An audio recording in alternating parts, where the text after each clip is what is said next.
Welcome, everybody, to the Business Credit Workshop sponsored by Good Karma Enterprises and the Hawaii Black Chamber of Commerce. I'm excited today to have a conversation about business credit, how to build business credit, and why it's important that every business, particularly small businesses and minority owned businesses, should have some form of business credit. So we'll start out by just talking about the reasons why sometimes small businesses fail. And even though I don't want to be a Debbie Downer and talk about the negative side first, but the reason why I chose to include this and want to have a little conversation about this is because the topic that we're sharing today tends to be the number one reason why small businesses don't become as successful and have the longevity as a lot of larger businesses. So the number one reason why often small businesses will fail or close their doors early is because of finances or cash flow problems. So oftentimes as business owners, we will, particularly minority business owners, we will bootstrap and start our businesses using our own personal finances. So sometimes we have savings accounts that we use retirement money, we 401ks and things like that. We'll borrow from friends and family. Sometimes we refinance homes, do all kinds of things in order to fund that dream that it is that you have, which you should put some equity into the business first because it's your business, it's your dream, it's your baby. But that can't be a long-term solution for you. And so a lot of times where we fall into trouble is that method that we use to get things started tends to be our method to sustain the business. And so that's why our number one thing that's listed here is that it's business finances and it's cash flow problems. So one of the things that you need to do very quickly in your business, if you're a startup or if you're a business that's been in for a while, is to really monitor your cash flow, make sure that you have enough cash coming into your business as well as going out. And that goes into the second thing, which is oftentimes it's inadequate management of the business. So you're not really paying attention, you're not running reports and things like that to kind of know what's happening with the business. So sometimes because we're passionate about whatever that thing is, you could be an artist and you're really passionate about creating that art. Or maybe it's a product and you're excited about that product. Or for us service-based people, I really love teaching and sometimes I get and coaching and I get excited about doing that service. But then you take your eye off of the business itself and the numbers of the business. And then that's when things tend to fall apart and you tend to have problems. So number three is ineffective business planning. So a lot of times people don't want to do business plans because they think they're long and cumbersome and your eyes just kind of glaze over when somebody mentions a business plan. But if you're going to grow that business and sustain that business, then you need a more formal plan for what you're going to do with that business. And so sometimes it's ineffective business planning that causes small businesses to fail. And then the last thing is insufficient marketing. So you're like the best kept secret. Nobody knows that you're out there. Nobody knows what you're doing. You're not appropriately marketing. And so therefore, you're not getting the cash flow that you need to sustain the business. So according to the SBA, 33% of small businesses close within the first 2 years. 50% of them will close or often close within 5 years. And only 33% of them make it to 10 years and beyond. And so the reason why I enjoy presenting these kinds of workshops and things like that is because I want all of the small businesses to go well beyond the 10-year mark. And even though you may have some times where you may struggle throughout those 10 years, but it's education like this, it's getting involved in things like the Chamber of Commerce and things like that, that will help you be able to sustain the business that you have created. So the business or the benefits of business credit. So why is it that you need business credit? The same reason that, or many of the same reasons that you need business credit is the same reasons that we kind of all understand of why we need personal credit. So it gives you access, really. And that's why we want personal credit, because we want to be able to access different things in our lives, whether it's purchasing homes, purchasing cars, going on vacations, all the things that you want to do in life. Well, it's the same thing on the business side of things. There have been definite benefits to having business credit as a small business. That first thing, which solves the problem as to why businesses fail, is improving your cash flow. So instead of using your own personal lines of credit to be able to purchase equipment, purchase supplies, pay for insurance and setup and all the things that you kind of need for a business, this moves it over to having business credit cards to be able to pay for those things. So that second thing is it separates your personal credit from your business credit. So again, that's one of those things we want to separate the personal from the business as quickly as possible when you start a business. So this is going to improve your cash flow. It's going to separate your personal from your business. It's going to increase your access to capital, which is definitely something that businesses need in order for them to succeed. So you have capital because you have cash flow, you have cash that's coming into your business. But oftentimes what happens with many businesses is it's like cash in and cash out, and you're kind of balancing yourself out. You're spending as much as you are bringing in for revenue. And so that kind of zeroes you out and you have no cushion. So if something happens, if something goes wrong, or there's a new expense that comes up that you don't necessarily plan for, then you don't have any access to capital to be able to pay for that thing. And so this, by having and building, taking the time to build business credit, it gives you access to that capital that you may need at some later point. It also gets you extended credit terms. So you may have, maybe, let's say you have a business credit card or you have a business credit account, maybe with the bank that you set up. Well, the more you build business credit, the better credit terms you're going to be able to get on those credit cards, the better credit terms you're going to be able to get at vendors that you may be using to buy your supplies and things like that. The next thing is lower rates on insurance and lower rates on loans. So if you build up your business credit profile, then you're going to be able to get better rates when you do insurance. And most people don't even really realize, like when you're signing up for your business insurance and things like that, they'll run a business credit check, a business credit report to see where the business is and how much established credit the business has. And when they come back and quote you a rate, they will quote you a better rate if it's an established business with a good paying history. If it's if they don't find anything, if they feel like, oh, it's not really an established business and they don't really have any history, then they quote you a much higher rate. So one of the last two things is when you build up your business credit profile and a business credit history, then it increases your chance of approval for all the different types of credit that you may want, and particularly for getting approved for SBA loans and things like that. So as we learned, during the pandemic, when everyone was trying to apply for different types of credit, one of the things that you want to do is, and this is what I call the winning strategy for business credit, and that is to build the business credit before you need it.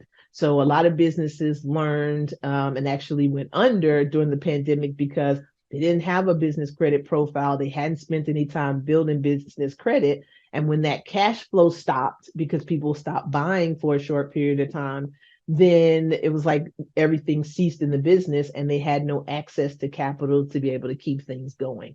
So you definitely want to start now. It's never too late to start it. If you have a business that's already been up and running for a while, then now is a good time to start. And if you are a new startup business, now is a good time to start. So you always want to build business credit before you need it, not when your business is in a position where it needs funding. So what can we do to make sure that we can access some of this capital and that we can get the different types of business credit? Well, the first thing that you have to learn or think about is this idea of fundability. And that and fundability just simply means how fundable is your company? How likely is it that these people who have money, that these credit card companies, loan companies, banks, all these funders, how likely is it that they will want to give you money? And so there are 125, and you see on this graphic here, in all this tiny print, and I'm going to give you a copy of this graphic so you don't have to worry about trying to blow it up and look at it now or take a screenshot or anything. We're actually going to provide everything to you, so you're going to get all this in the replay and all the documents that go with it. But there are 125 different things that influence whether your business is going to get funding.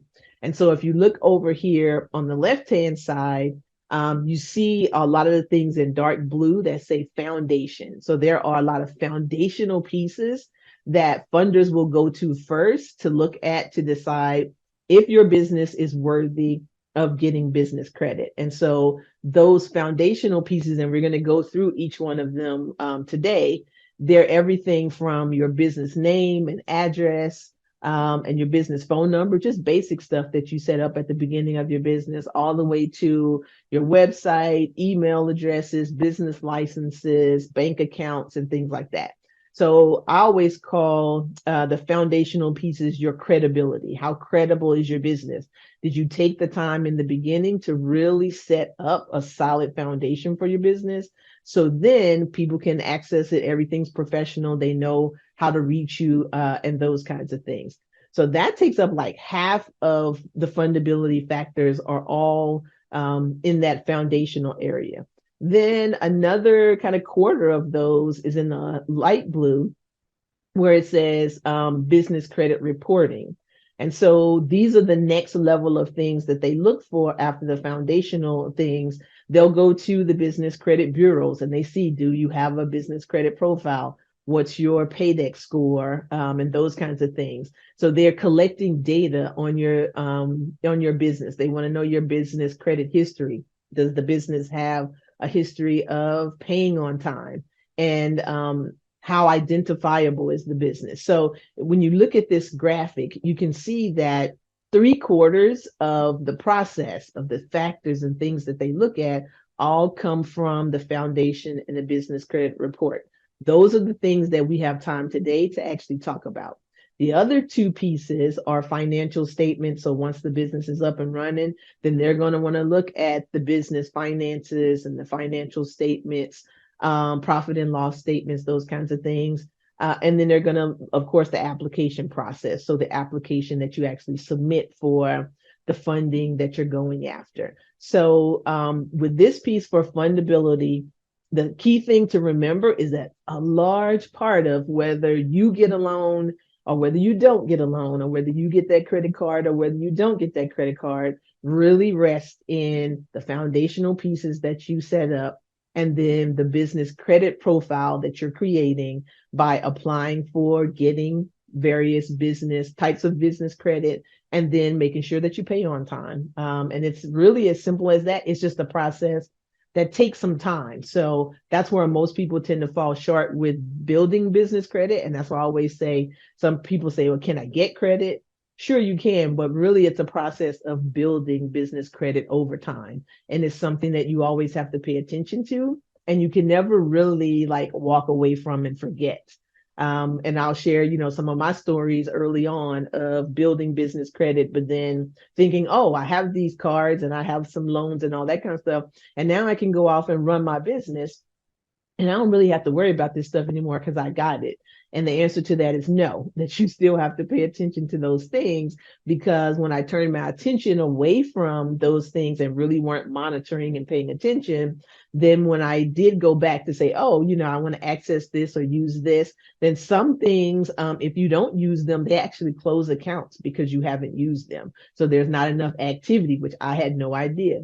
So I was thinking, I'll get it and sort of put it away for the day when I need it, and didn't actually realize in the beginning that, oh, I need to be actively using this. And even though I, quote, don't need it because I had cash flow in my business, I'm like, oh, I need to set things up to where I'm using these cards to pay for things and then using that cash flow to pay those cards off, because that's what's building that business credit profile. So we're going to get into the foundational pieces and then the business credit reporting pieces today.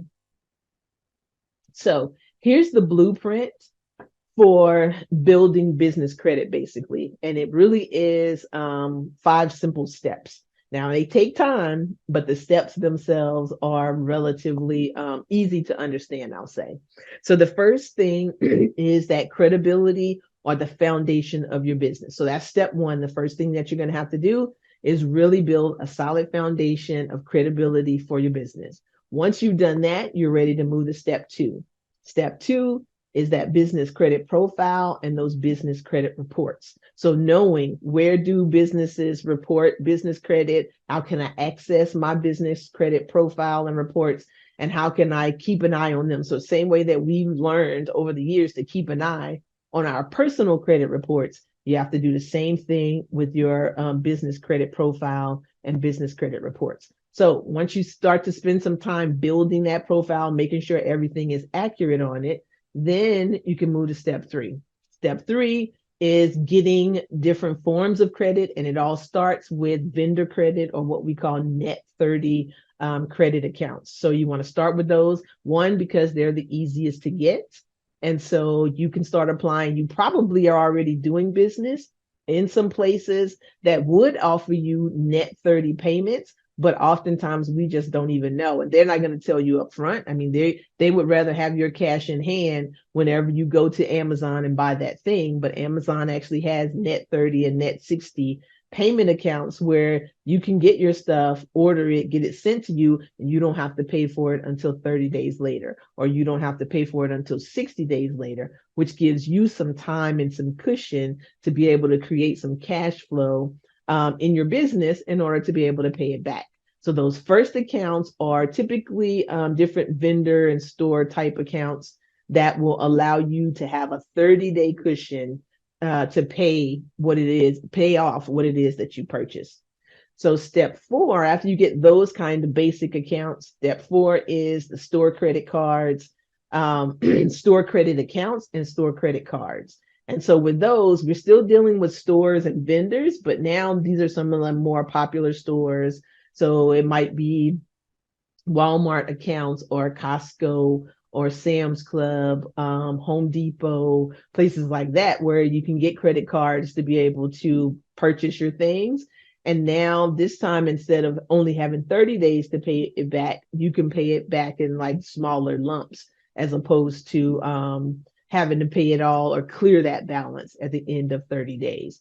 And then the fifth and final step, after you've built up those, initial types of credit, the fifth and final step is to get what we call cash credit. And so cash credit is all about being able to get a credit line, where you have a credit line of, say, $200,000, and you can access and use that money as cash whenever you need it. So you can write checks off of those accounts, things like that, or they are cash credit cards that you can be able to pull cash from to be able to use, and as well as loans. So lump sum loans like SBA loans, bank loans, sometimes hard money loans, but all the different types of loans that you can get, which gives you access to much larger amounts of cash. So when you look at the blueprint, it starts with building up the foundational pieces, and then you move into applying for credit. You start by applying for small amounts of credit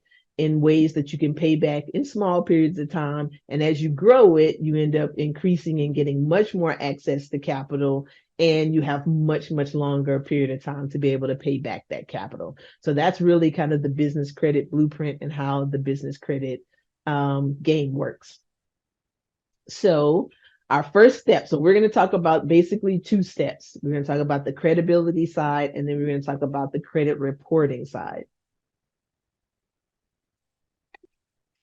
So for credibility, I told you that there were, in the fundability matrix, there were over 125 different things that these funders look at to make their decisions as to whether or not they want to give you money.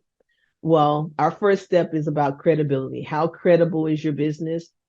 How much time did you spend setting up the foundation of your business? So the first thing is a business name. And sometimes you would think, well, I named my business, and what difference does it make what my business name is as it relates to whether or not I get, funding or credit from someone? but it actually does make a difference. So a general name that allows people to understand what it is that you do, but also helps you to easily get approval. So sometimes there may be names that are confusing or make people pause or something when they're looking through your credit application. So just think through, if you're at a point where you haven't named your business, then, or you could always do a DBA if you want to make a change to the brand name of your business, but it does matter. So your business purpose and tagline. On every application that I've ever done, they want one or two sentences that ask like, what does your business do? And so you need to be able to explain in one or two sentences what it is that your business does. Your business entity, of course, hopefully you formed a business entity. You're either an LLC, a S corp, corporation. You don't want to be a sole proprietor. And you could also be a nonprofit. You don't want to be a sole proprietor because it's pretty much just attached to you personally. So you want to make sure you're, anywhere from an LLC up as a business entity.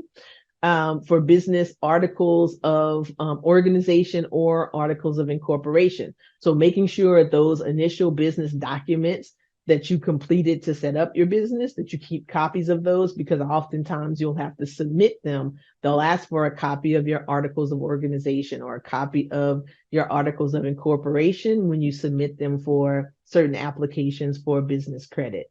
So making sure that you keep those that you got from your State Department, holding on to those, and that you also create an operating agreement for your company. And it doesn't have to be long. It's a one-page operating agreement that just kind of explains how it is that your company operates. So again, once you start filling in some of the larger applications, you'll find that the companies will be requesting those kinds of things. So next, for credibility, it's thinking about the business industry, or really knowing the business industry that your business falls under. And so all the businesses have what we call an industry code or a NAICS code. And so if you go to NAICS.com, you can look up your industry code. So is it a consulting business? And, that's the consulting and training is the code that you're in. Is it an educational business? Is it in construction? Is it in maintenance?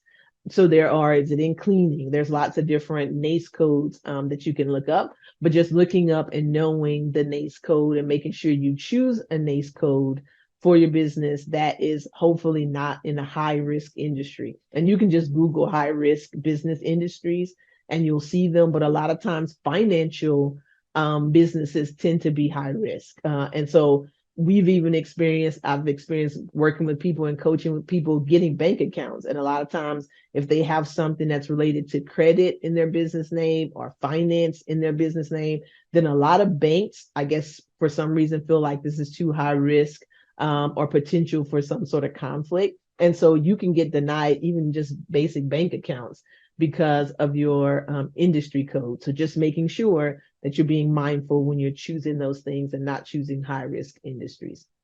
Business phone numbers. Often, many of us will just use our personal cell phone numbers when we start businesses, but as quickly as possible, moving away from that personal cell phone number being the broadcast number for your business and getting an 800 number or a local number. For a lot of the business credit things, they say 800 numbers are the preferable number. But even if you have a local number, just as long as it's not necessarily your cell phone number. And a lot of people will use Google numbers and things like that as well today. Business address, same thing. A lot of times when we start up, we use home addresses, but a lot of creditors will deny home-based businesses even though home-based businesses are very popular, but there are still some creditors that will deny your business because it's a home-based business. So having a virtual office address oftentimes works really well because you can still have a home office, but your home address is not the same as your business address. Your EIN, of course, so going to irs.gov and making sure you're obtaining an employer identification number, even if you don't have employees. So sometimes people say, do I really need an EIN? I'm not hiring anybody. And the answer is yes, because that EIN number is equivalent on the business side to your social security number on the personal side. And so you want the business to have its own employer identification number and not using your personal social security number.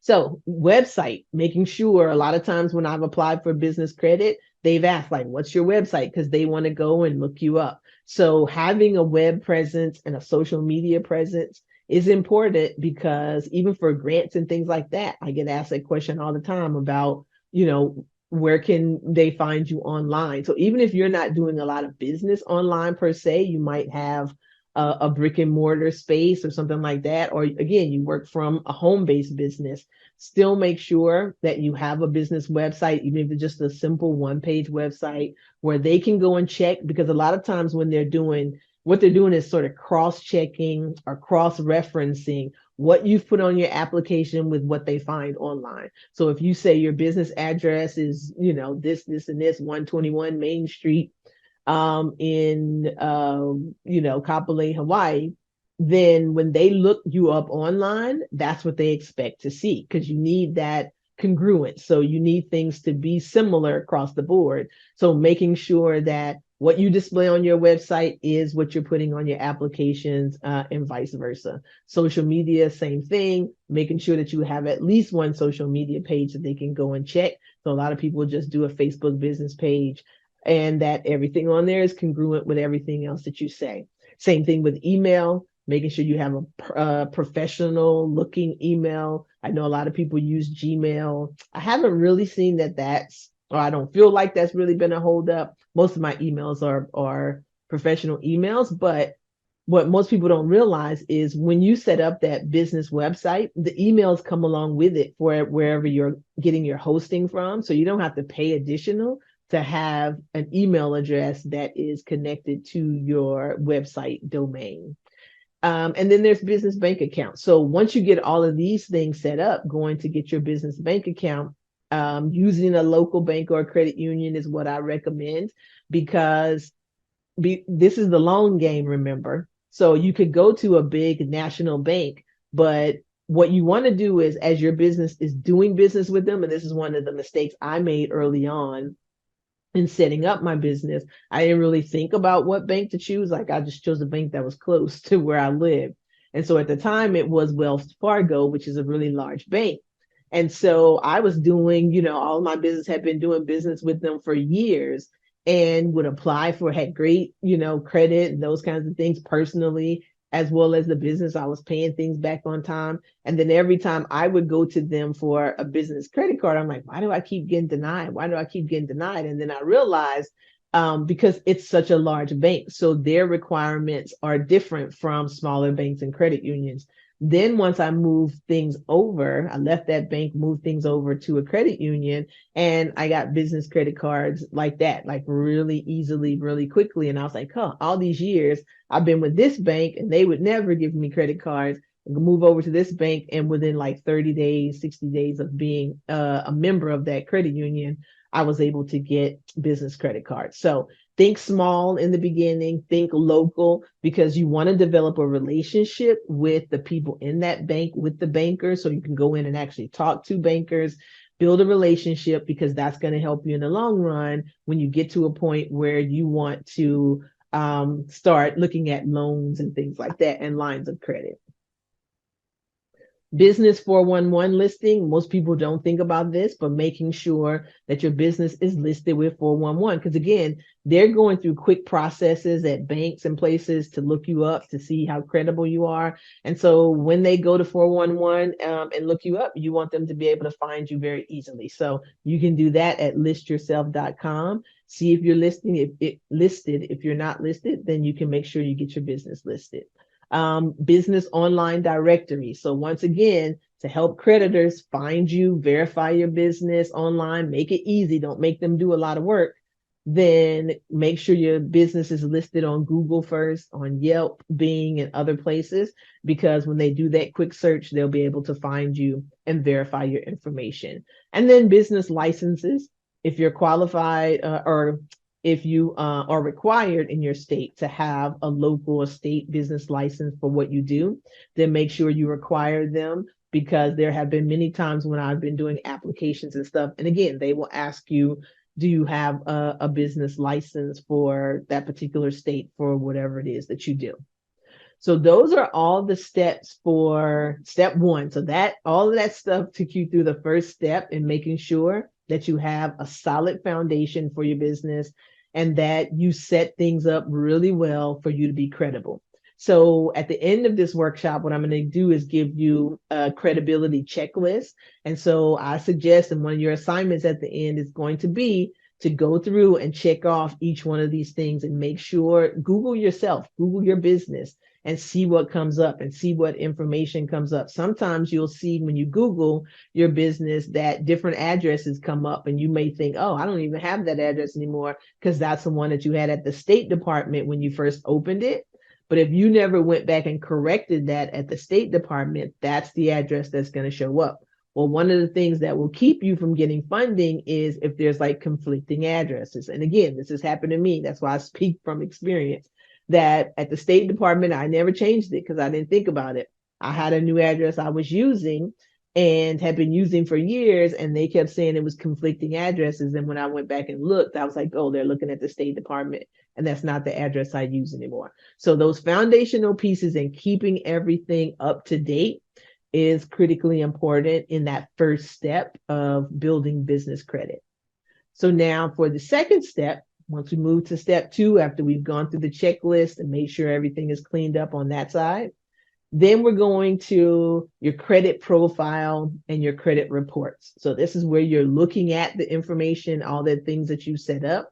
And so there are basically three places, the same way that there are three places that on the personal credit side that you go to or that report out your personal credit reports. So TransUnion, Experian, and Equifax.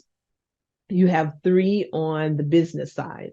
And those three are Dun & Bradstreet is number one. So it's the biggest business credit reporting agency. And many creditors use Dun & Bradstreet to verify your information. So making sure you have a DUNS number and that you have a DNB account, because that's kind of also what drives your PAYDEX score, which is your business credit score. So making sure that that's set up is a part of step two. The next thing is the other two that we're already familiar with is Experian and Equifax, but they both have business sides to them. So there's Experian Business, which is the second largest business credit reporting agency. And once you have trade lines and you've gotten credit and they started reporting, then Experian will assign you an IntelliScore. And so they give you a score as well. So you have a PAYDEX score and you have an IntelliScore. And again, creditors look to both of these two first in order to decide if you are worthy of getting additional credit. Then the third one is Equifax. It's not used as much as the other business credit agencies, but there are some creditors who take their scores into consideration, and some creditors do report to Equifax. So you just want to make sure on all three ends that you have set up accounts with each one of these and that you're looking at and actively monitoring your profile on all three of these. And so a great way, and what is listed here as number 4, is the same way you have like Credit Sesame and Credit Karma and all the other ones on the personal side. You have one main, pretty much, business credit monitoring service, and that is NAV. And so NAV helps you and you can set up a free account with NAV. And what they do is they help you not only monitor your business credit, but you can also through NAV monitor your personal credit as well if you choose to, but you don't have to. But it's a good way for you to kind of get a free look at what's on my business credit profile. What is my PAYDEX score? Those kinds of things, so you know where you stand with the credit that you already have. And so using NAV is a good way to see the information from all three of the business credit reporting bureaus. And so again, you go to nav.com and set up the account, and it's free. They do have one if you want to use NAV as a credit reporting agency that's going to report positive credit payments If you move up to their NAV Prime account, which is $49 a month, then you get access to more credit monitoring, but they also report as a positive payment as well to help you build business credit. All right, so then the last step, which is step 3, is the Net 30 vendor account. So after you've done those 2 things, step 1, you've done all your foundational work. Step 2, you've come in, you've set up your business credit profile, you make sure all your information is correct, and you're monitoring, you're using NAV to monitor your business credit accounts and your business credit score. Then the third thing is to now start to get vendor accounts, start to get credit accounts. And so the easiest and the quickest way to start this process is to get easy, simple 30-day or Net 30 business vendor accounts. And so I've given you a list of 4 that are easy, but I'm going to give you in the documents that you get, I think you get a list of like 20 of them.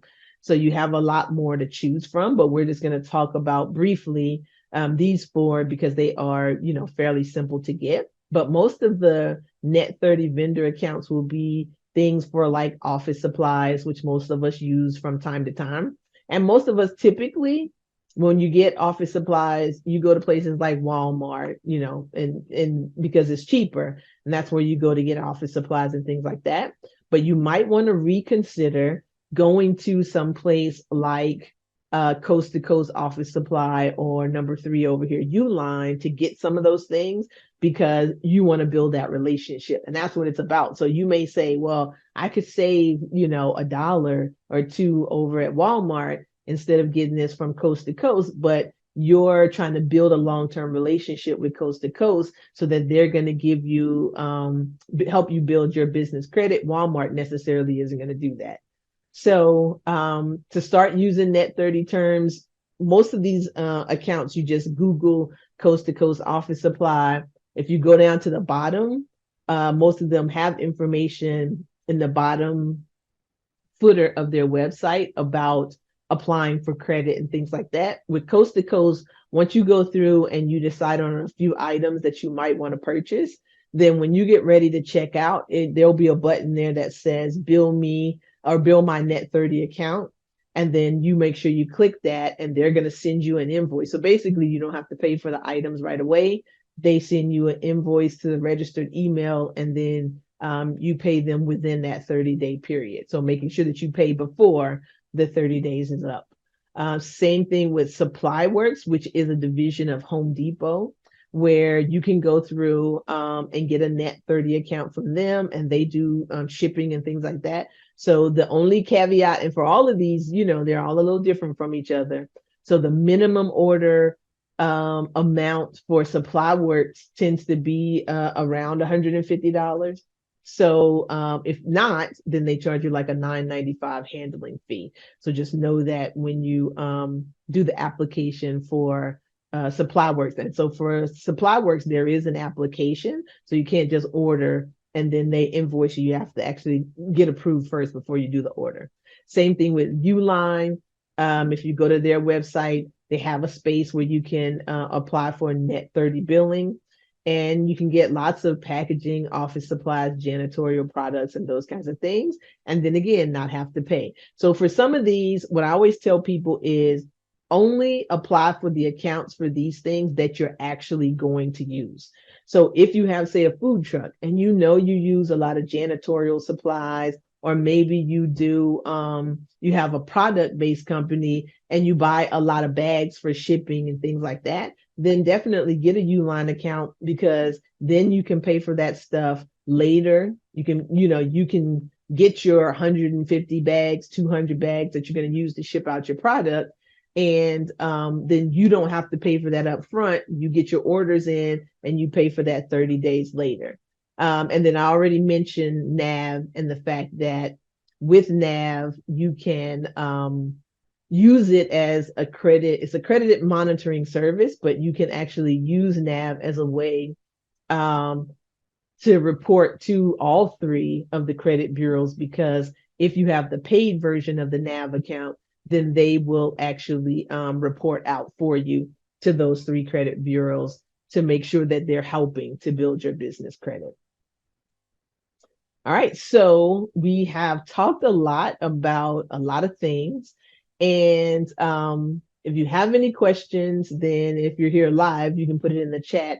If not, you can always message us as well when you see this on the replay. So feel free to reach out to me through my email address if you have questions about how to sort of get set up with this. And I know in the beginning, it can seem like a lot of information and a lot of things for you to do, but it really is just following like the checklist and following the system.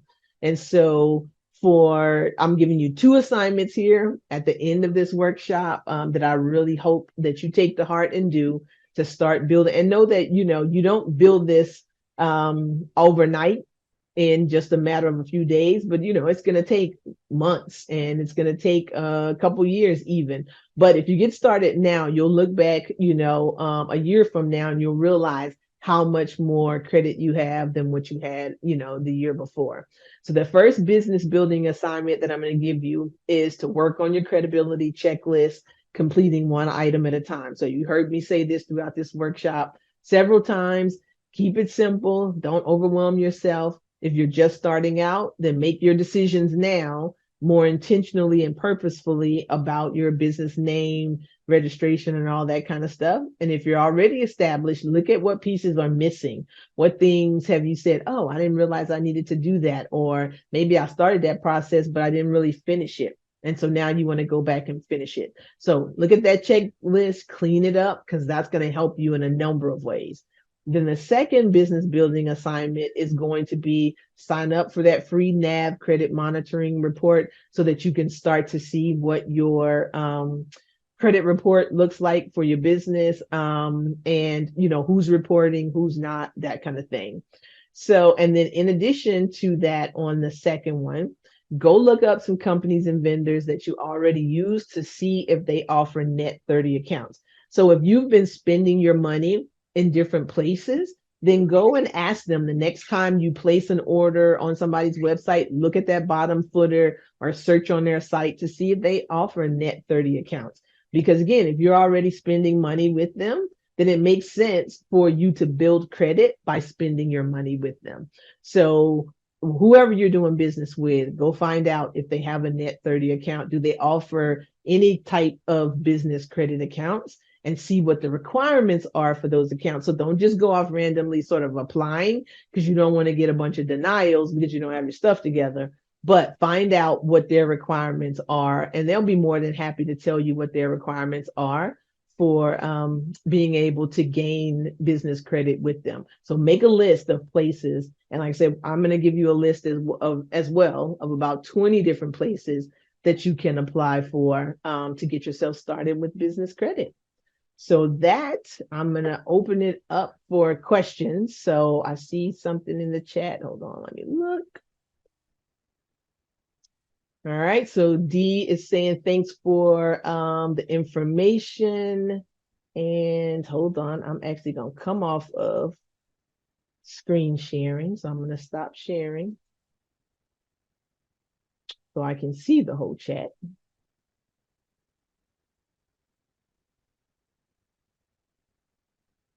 So let me look. All right. So she says, can you explain what a personal guarantee is? Oh, that's a very good question. And when it comes to business credit and how it differs from a net 30 account. So excellent question. And the answer to that is yes. So for a personal guarantee, what they're asking for with a personal guarantee is that they want to have your personal social security number attached to that business credit transaction, just in case you don't pay for it. So for example, if you go to I'm just gonna, because I got Walmart on my brain for some reason, but I'm gonna use Walmart. So let's say you go, or no, we want to use, let's say a car, for example. You want to get a car for your business. And so you go to a particular dealership and you're filling out all the paperwork and you want to get the car in your business name. So once you fill out that paperwork, there'll be a space on there somewhere that'll ask for your name, your address, your information, and your social security number. And so what they're doing with that is once they ask for your personal information, they're going to run a credit check on you, and then they are going to ask for a personal guarantee. So your personal credit is going to be a decision maker and whether you get granted the business credit to get the item, but then you're also going to be attached and responsible for paying that money back. So let's say, for example, something happens and your business closes and it goes out of business. Well, then that doesn't mean that they don't still get paid, because if they can't go after your business, they will go after you personally because you guaranteed that that money would be paid back. And so then on a personal level, you'll have to deal with those business creditors. So one of the things that you often get advised on is to not mingle, again, the personal with the business. You want those two things to be separate from each other. So as much as possible, but there will be, I know I hear people all the time say, oh, you should never have to use a personal guarantee with business credit. Don't ever put your personal information down. Don't. And that is true to an extent, to where you can choose to do that. So you may get denied from some places, because there are some places, even with credit cards and things like that, or lines of credit, that if you don't give your personal information, they will simply just deny you. And so with those types of creditors, you just have to make the decision: do I want to give a personal guarantee or do I not? So you can go through and never have the two attached to each other. But oftentimes with loans and things like that, again, banks, they want somebody to be held responsible for the money. And so for a lot of times with banks, they're going to ask for your personal information and your social security number. So with the personal guarantee, try to stay away from it as much as possible. But if you want access to larger capital, then you may end up at some point needing to be able to do or address, a personal guarantee. All right. And that was a really great question. So the other question is, with the Net 30 accounts, can you stop ordering after they've reported? So, and this goes back to the example that I gave you earlier about myself, when I said, oh, I got all these accounts because that's the way I was taught to do it. And then once I got them, I was just like, oh, I don't really want to use them, so I'm just going to sit them aside and not use them. So this is very similar to that. Yes, for many of them, you're going to need to order in order for them to report. So if you don't order, they're not going to take the time to report, because it costs them to be able to report to the credit bureaus that you're paying on time. So remember, I said earlier that the key to business credit is paying on time. So if you're not ordering anything, you're not going to have any kind of payment history because you're not making any payments. So that's why I tell people all the time, only get business credit in areas, especially if they're store accounts, in stores that you're actually going to shop in. If you're not actually going to shop at those places, then my opinion is don't even bother. Because again, you can open up those accounts, but they're not really going to help you if you're not actively using it. So business credit is opposite of personal credit in the sense that, with personal, it's all about utilization and you don't want to use it too much, right? Because you have high utilization scores. Well, with business credit, you want to use it and pay it, use it and pay it. So that's kind of like the key. That's the secret sauce of business credit, because if you have a viable, sustainable business, then you're going to be using the credit and you're going to be paying it off because you got money coming in, money going out. And so that's what they like to see as a healthy business, is that you're using the credit that you have and you're paying it back on time or early. So, and like I said, that's the key. So you definitely don't want to just have those accounts and then stop using them or not use them. So make sure that there are places that you're really going to need what they offer. It says, what if a business account closes due to inactivity? Does that hurt your score? So yes, there is, if you get a lot of, and you'll notice that your paydex score, once that starts happening, because I saw it with mine, where for a lot of those accounts that I had and they were inactive and they stopped reporting. And then if they close those accounts, even if it's not like, it really wasn't a negative for me that they closed, at least that's how I feel about it personally. It wasn't a negative that they closed the account because I wasn't using it anyway. But as far as your paydex number, closed accounts do count against you negatively. And so I watched my paydex score like drop and drop as they close those accounts because I wasn't using them. So that's why I said you really have to be mindful and intentional when you're deciding where you want, because it's a decision that you make. So make a mindful decision about where you want to have business credit. Where do you want to do business? So that it's a place where you are actually going to shop and utilize the credit, pay it off, and help to build your business credit profile. All right, these have been some really good questions for today. And just know that, like I said, if you're watching this on the replay, of course, you can still reach out and ask additional questions.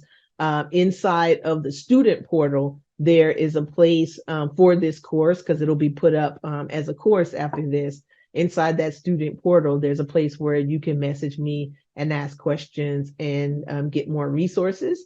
And just stay on the lookout for more business building workshops like this that we will be offering as time goes on for businesses through the Hawaii Black Chamber of Commerce, but then also through Good Karma Enterprises and a partnership that I have with Business InfoMart. So making sure that we are supporting minority businesses, that we're giving you the information that you need to be able to grow a thriving business. So as I close this out, I said that the strategy was, or the winning strategy is that you don't wait to get business credit when you need it. So your business might be in a good place right now where you feel like, do I really need business credit? The answer is yes, because you need access to capital, because you never know when additional expenses are going to come up and you don't have the cash to pay for them. And you really don't want to pay cash for everything in a business. So now is the time. Now is the time to start building that business credit so you always have access to the capital that it is that you need to run your business. And going back to that very first slide, you want to be one of those businesses. You want to be one of the 33% that lasts for 10 or more years. And so remembering that one of those critical keys to that is managing your finances of your business and having access to capital and good cash flow in your business. So building your business credit is one of the steps that you can take to make sure that you have a sustainable, viable business. So thank you for joining me today. I had an awesome time presenting this workshop, and I hope to see you again soon in another workshop. Have a great day.